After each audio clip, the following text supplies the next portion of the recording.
In his ground floor ornate sitting room, in armchairs drawn up to the television, sat Dr. Ini Charles Echukudo, obstetrician and gynecologist. His younger brother, Edet, a medical student, sat close to him.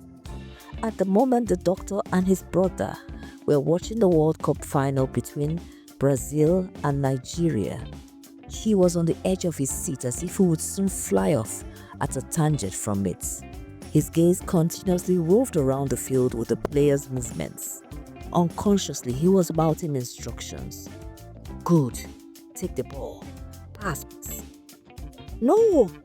Don't let. Yes. Terrible. Dr. Etikudo's wife had traveled to the village with her children and niece, leaving him in the care of John, the chief houseboy, and the other servants.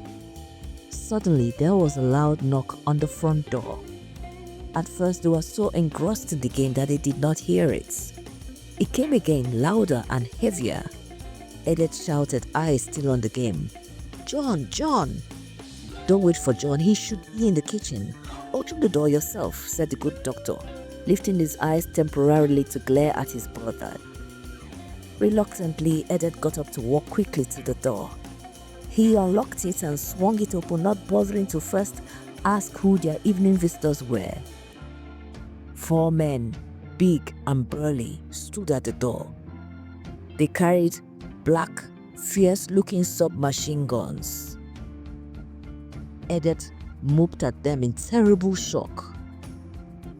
We be thief, one of them announced, rather calmly and proudly. He continued, we won't operate for this place. We don't tie your security men. We no want trouble you. Now only thief we want thief. But if you want wahala, we go give you wahala.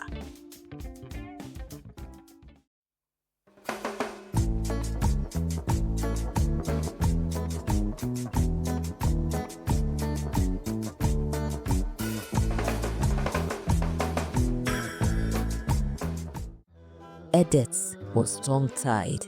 He could only stare at their fierce features and murderous weapons. Edet, why are you taking so long with the door? Who is at the door?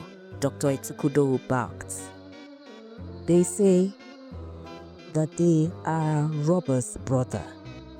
They have come to rob us.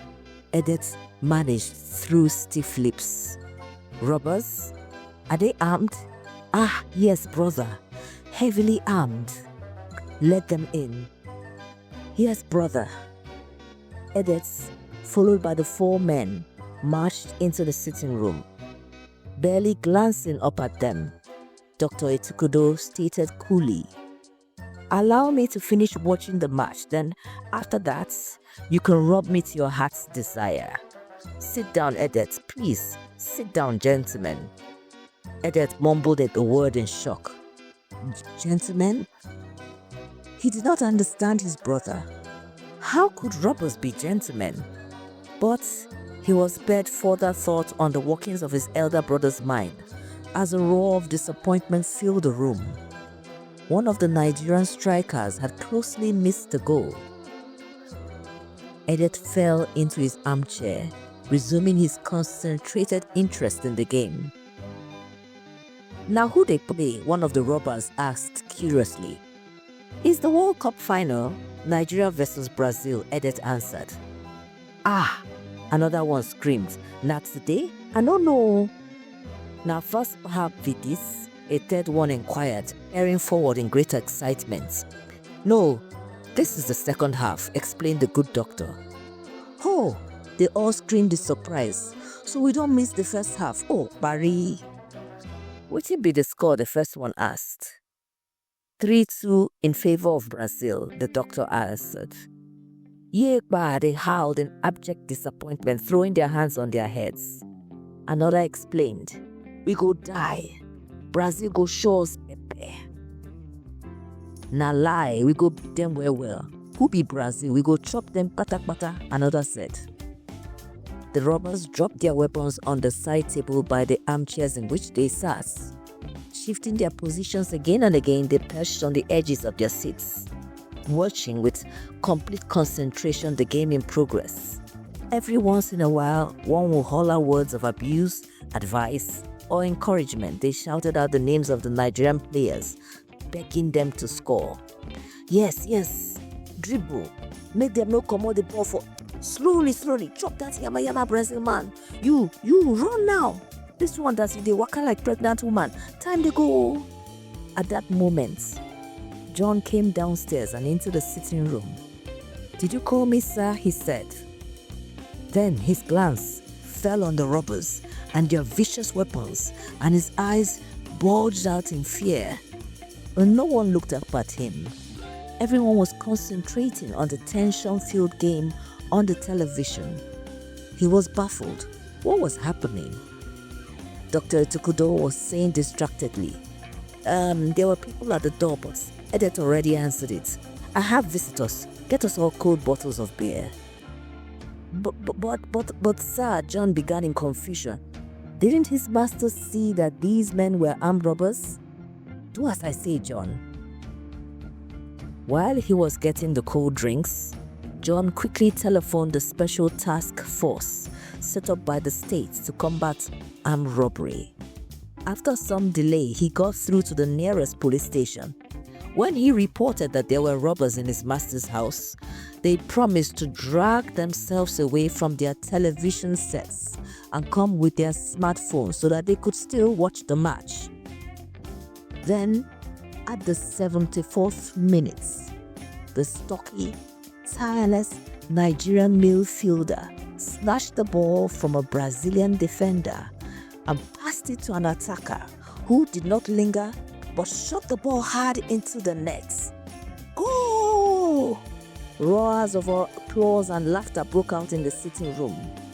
Edet tore out of his seat, running around the room shouting, "It's a goal! It's a goal! It's a goal!"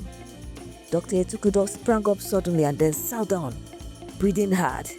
His eyes shone with a fevered excitement.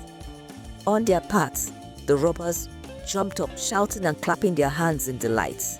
Even when John came in to drop the tray of drinks, everyone ignored him.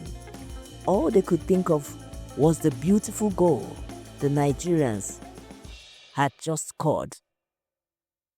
Now the score was 3-3, a tie. The Brazilians intensified their efforts to score. They increased the pressure on the Nigerian goalkeeper, taking hot but wild shots, which either passed over the net or nestled in the goalkeeper's hands. The Nigerian defenders were being sorely tried. Dr. Itukudo and his uninvited guests gulped down cold beer as he yelled out their encouragement to the Nigerian team. Suddenly, in the 89th minute, one of the Nigerian defenders got the ball. He nerved himself to have a shot at the goal and then kicked it hard. The ball meandered along its path, soaring over the pitch and flying beyond the goalkeeper's head before smashing into the net.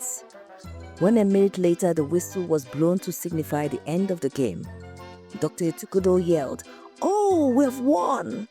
"Yes!" Edet screamed and jumped into his brother's arms. The robbers hugged each other excitedly, crying, "Yes, we don't win, Abi, we don't talk am. Nigeria has won the World Cup, my brothers, celebrate with me." Dr. Itukudo beamed with satisfaction, outstretching his arms.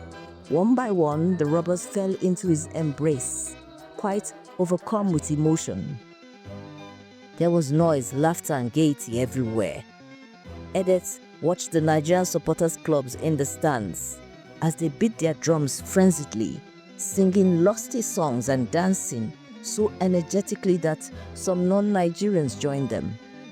Meanwhile, the boys on the pitch were performing cartwheels, pulling off their jerseys, jerking their shoulders and grinding their hips to the beat of the African drums. It was a fantastic sight. Edet could hear the loud sounds of rejoicing from neighboring houses. Nigeria was now the king of the soccer world, and every Nigerian was overjoyed. Even the task force men, who were on their way in 2 trucks to the Itukudo house, were clapping and hooting. The leader of the robbers said, through tears of joy, My brother, Dokita Etukudo, you be proper brother. Thank you for the beer. Dokita, Naija don't win World Cup. Wetin we need again? Dokita, we dey go rejoice. We dey go rejoice, we dey go rejoice. Bye-bye oh. Goodbye my friends, the doctor sang out cheerily. Then he added, won't you rob me again? Rob you? We no go rob you again oh. You try well for us, we dey go now. Bye, the doctor said. The robbers picked up their weapons and exited the house in high spirits. By the time the task force had arrived, the robbers were beyond the reach of the law. When they ascertained that nothing had been stolen, the police officers sat down with the doctor and his brother and celebrated Nigeria's soccer victory with cold bottles of beer and choice bits of fried turkey. Even John was not left out. He too got an affectionate embrace, some beer, and a raise from his boss. When Mrs. Etukudo returned with the kids and her niece a week later, she listened in horror to her husband as he narrated his encounter with the men of the underworld. You welcomed them, offered them beer, and even hugged them. My dear, no offense, but have you lost your senses? No, I haven't. We were all celebrating the victory of our Super Eagles over Brazil. It was a wonderful atmosphere. Anyway, you won't understand. You're not a man. Yes, thank God I'm not a man. You men and soccer, you are all mad. After she calmly delivered her verdict, she rose and left the sitting room.